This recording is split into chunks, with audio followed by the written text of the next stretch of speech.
새벽 5시. 어둠이 채 가시지 않은 골목길.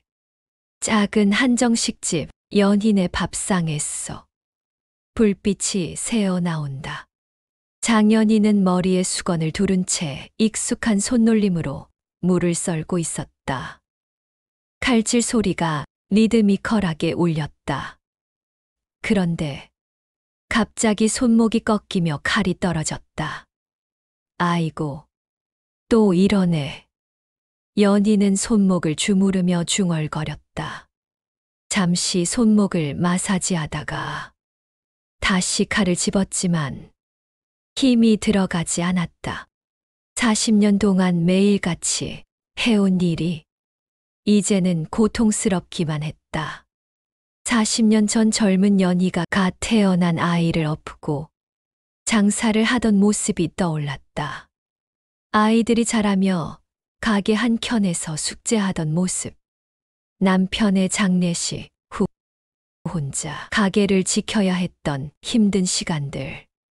점점 늙어가는 손이지만 변하지 않는 새벽 5시의 칼질. 그 모든 것이 주마등처럼 스쳐갔다.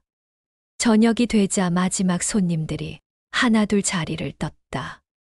단골 할머니 한 분이 연희에게 다가왔다. 연희야, 정말 그만두는 거야? 손목이 말을 안 들어요. 손목이 더는 못하겠어요. 연희가 쓸쓸한 미소를 지었다. 40년이나. 이제는 편하게 사셔야지. 연희는 고개를 끄덕였지만 표정이 복잡했다. 편하게 살라는 말이 위로가 되지 않았다. 사람 마음은 알 수 없는 거야. 연희가 중얼거리듯 말했다. 뭐라고? 아니에요. 안녕히 가세요. 마지막 손님이 나간 후 연희는 혼자 가게를 정리했다. 40년간 자신의 전부였던 공간을 바라보는 그녀의 눈에 눈물이 고였다. 그날 밤 작은 방에서 연희는 세 자녀의 사진을 바라보고 있었다. 도현이는 이제 대기업 임원이고 서연이는 미용실 체인 사장. 민호만 아직도 고생하고 있구나. 연희는 서랍에서 낡은 서류 봉투를 꺼냈다. 토지 등기부 등본이라고 적혀 있었다. 엄마가 남겨준 이 땅. 모두들 휴지 조각이라고 했는데 20년 전 어머니의 유품을 정리하던 날이 떠올랐다. 남편이 서류를 보며 혀를 찼었다. 여보, 이 신안섬 땅 말이야. 완전 잡풀만 무성한 무인도래. 세금만 나가겠네. 그래도 엄마가 남겨주신 건데. 뭐 나중에 놀러라도 가보자. 연희는 2달 전 받은 신안군청의 공문을 꺼냈다. 시청 신축 부지 보상 안내라는 제목이 보였다. 150억. 150억이라니. 며칠 후 은행에서 연희는 떨리는 손으로 통장을 받아들었다. 잔고란에 적힌 숫자를 몇 번이고 확인했다. 어머님, 정말 축하드려요. 이런 일이 드물거든요.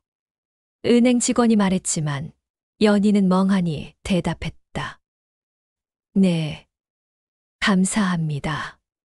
은행을 나서며 연희는 통장을 꼭 쥔 채 거리를 걸었다. 주변의 모든 것이 다르게 보였다.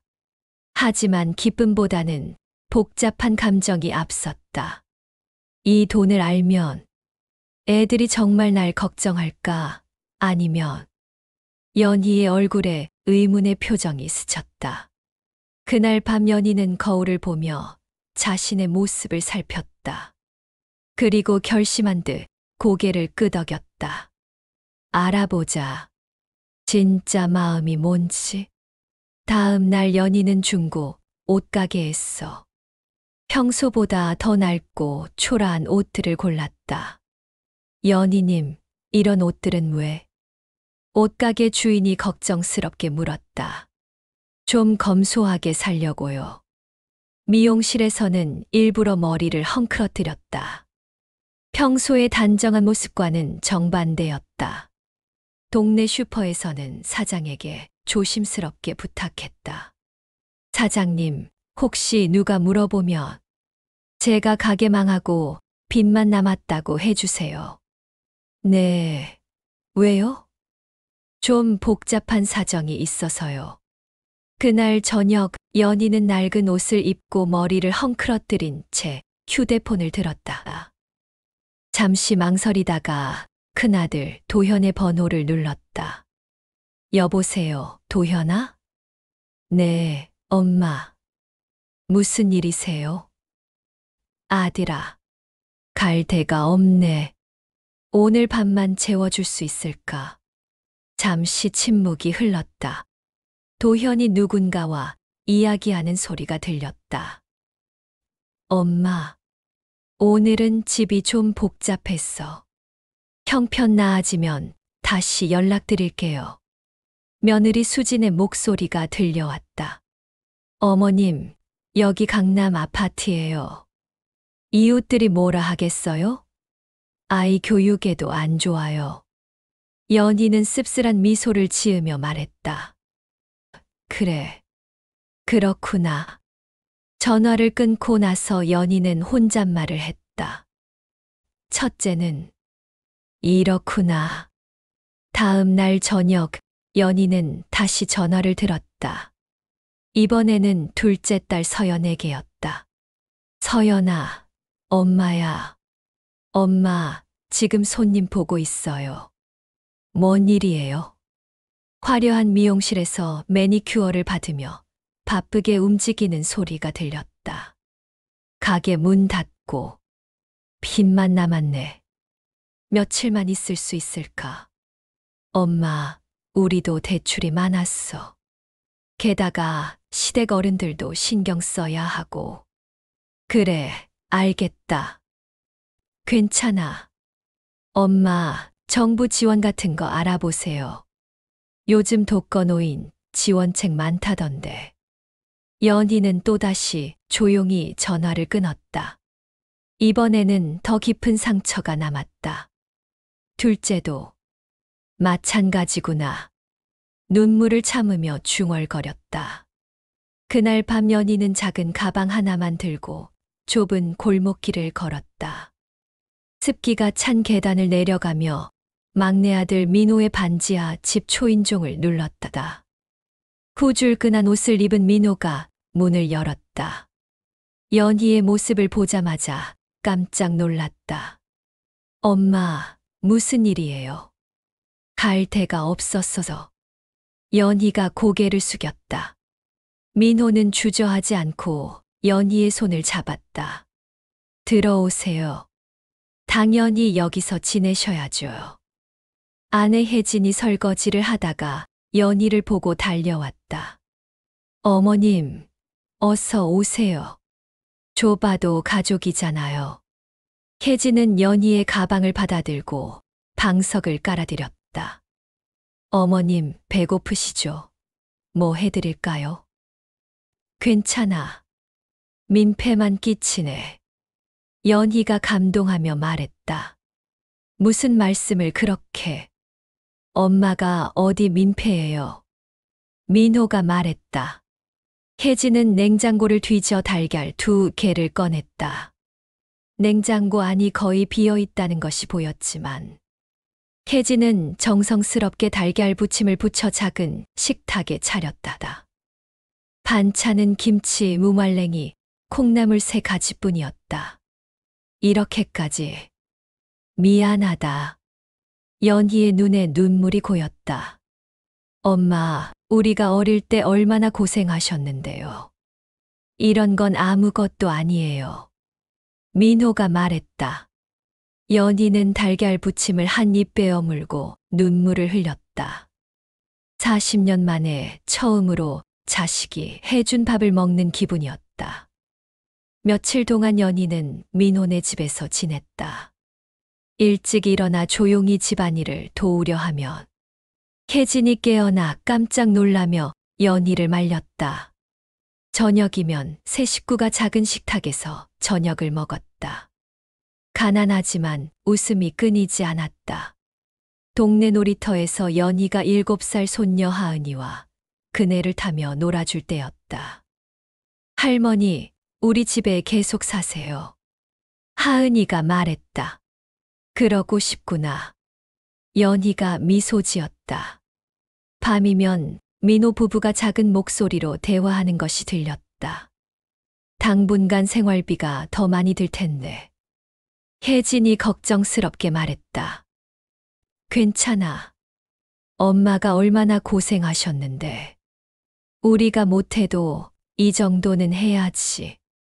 민호가 답했다. 연희는 이 대화를 듣고 가슴이 뭉클해졌다. 며칠 후 초인종이 울렸다. 민호가 문을 열자 정장 차림의 도현과 화려한 옷을 입은 서연이 서 있었다. 민호야, 안녕. 엄마는 어디 계셔? 연희가 방에서 나왔다. 여전히 초라한 모습이었다. 왔구나. 도현과 서연은 집안을 둘러보며 불편한 표정을 지었다. 엄마, 여기서 지내시면 불편하시죠? 요양원이 더 편할 거예요. 서연이 말했다. 좋은 요양원 알아봤어요. 시설도 깨끗하고. 도현이 봉투 하나를 내밀었다. 100만 원이에요. 당분간은 이걸로. 민호가 분노에 찬 표정으로 나섰다. 형, 누나, 그게 뭔 말이에요? 엄마를 요양원에 보내자고요. 민호야, 현실적으로 생각해봐. 너희 집은 너무 좁고 불편해. 서연이 말했다. 괜찮습니다. 저희가 잘 모실게요.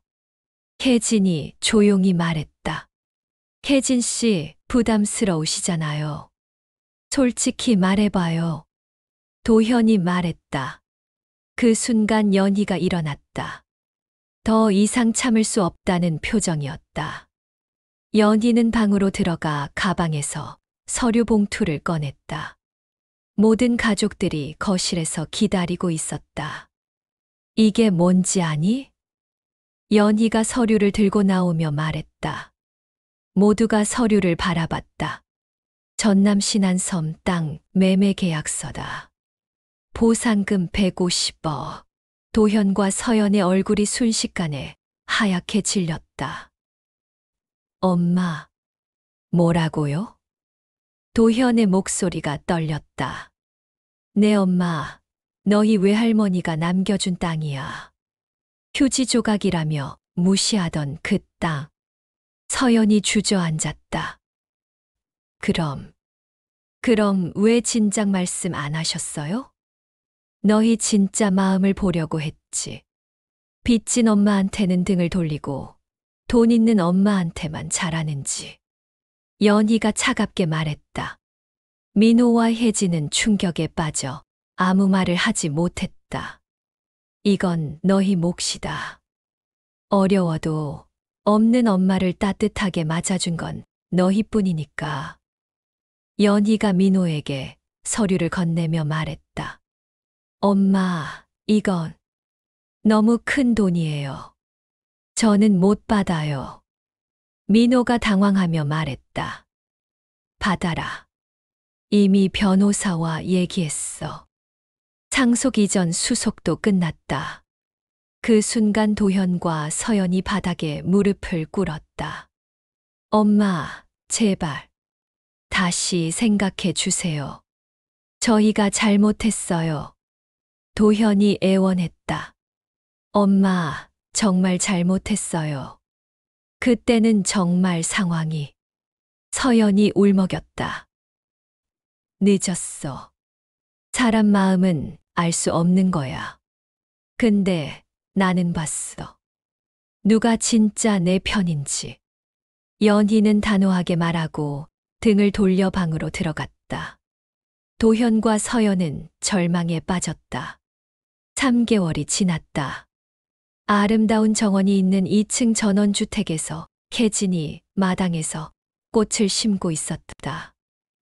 거실에서는 연희가 손녀 하은이와 함께 그림책을 보고 있었다. 햇살이 창문으로 쏟아져 들어왔다. 할머니, 여기가 천국이에요. 하은이가 물었다. 그럴지도 모르겠구나. 연희가 웃으며 답했다. 민호가 출근복을 입고 나타났다. 이제 작은 사업을 시작했다. 엄마, 다녀올게요. 조심히 다녀와라. 연희와 하은이가 손을 잡고 정원을 산책했다. 새소리가 들리고 바람이 상쾌했다. 이게 진짜 행복이다. 연희가 하늘을 바라보며 말했다. 같은 시간 도현은 자신의 아파트에서 서류를 보며 고민에 빠져 있었다. 수진이 불안한 표정으로 다가왔다. 회사에서 감원 얘기 나온다면서요. 잘못 투자한 게 문제야. 집도 팔아야 할지 모르겠어. 도현이 한숨을 쉬었다. 그럼 어머님께 다시. 이제 와서 무슨 소용이야. 도현이 쓴웃음을 지었다. 한때 화려했던 서연의 미용실은 썰렁했다. 서연이 빈 의자들을 바라보며 한숨을 쉬었다. 임대료, 연체 통지서 또 왔어. 직원이 말했다. 네. 이대로 가면 다음 달이. 서연의 눈에 눈물이 고였다. 어느 날 저녁 도현이 초라한 모습으로 전원주택 대문 앞에 서 있었다. 한참을 망설이다가 초인종을 눌렀다. 연희가 도현의 모습을 보고 잠시 망설였지만 그래도 문을 열어주었다. 들어와라. 엄마, 제발 도와주세요. 도현이 무릎을 꿇으며 말했다. 뭘 도와달라는 거니? 연희가 담담하게 물었다. 회사에서 잘렸어요. 집도 압류될 처지고. 수진이랑 아이들이. 그래서 조금만, 정말 조금만 도와주세요. 다시 일어설 수 있게. 연희는 잠시 도현을 바라봤다. 한때는 자랑스러웠던 큰아들의 초라한 모습이었다. 휴지 조각이던 땅을 무시한 건 너희였어. 그 땅만큼 너희 마음도 나한텐 가치 없었어. 연희가 차갑게 말했다. 엄마, 돌아가거라. 연희는 등을 돌리고 집 안으로 들어갔다. 도현은 절망에 빠진 채 그 자리에 주저앉았다. 해질 무렵 연희가 혼자 정원의 벤치에 앉아 있었다. 석양이 아름다웠다. 혜진이 차를 들고 나왔다. 어머님, 차 드세요. 고맙다. 어머님, 형님들 일로 많이 힘드시죠? 혜진이 걱정스럽게 물었다. 아니야. 이제는 후회 없어. 연희가 고개를 저었다. 하은이가 뛰어와 연희의 무릎에 앉았다. 할머니, 나중에 할머니처럼 착한 사람 될 거예요. 우리 하은이는 이미 충분히 착해. 연희가 미소 지었다. 민호가 퇴근해서 들어왔다. 가족들이 모두 모였다. 엄마, 오늘 사업 계획서 통과됐어요. 잘했구나. 어머님 덕분이에요. 정말 감사해요. 혜진이 말했다. 내가 감사하지. 너희가 내 진짜 가족이라는 걸 보여줬으니까. 해가 완전히 지고 별들이 나타나기 시작했다. 엄마, 나 잘했지. 연희가 하늘을 바라보며 혼잣말로 말했다. 바람이 살랑 불어왔다. 마치 하늘에서 답을 해주는 것 같았다. 이제 정말 편안하다. 연희가 평온한 미소를 지었다. 진짜 가족은 피가 아니라 마음으로 만들어지는 법이다. 40년 동안 자식들을 위해 새벽 5시부터 밤늦게까지 일했던 연희에게 진정한 행복은 돈이 아닌 진심 어린 사랑에서 찾을 수 있었다. 휴지 조각 같던 땅이 150억의 가치를 갖게 된 것처럼 진짜 가족의 가치 또한 돈으로 매길 수 없는 소중한 것이었다.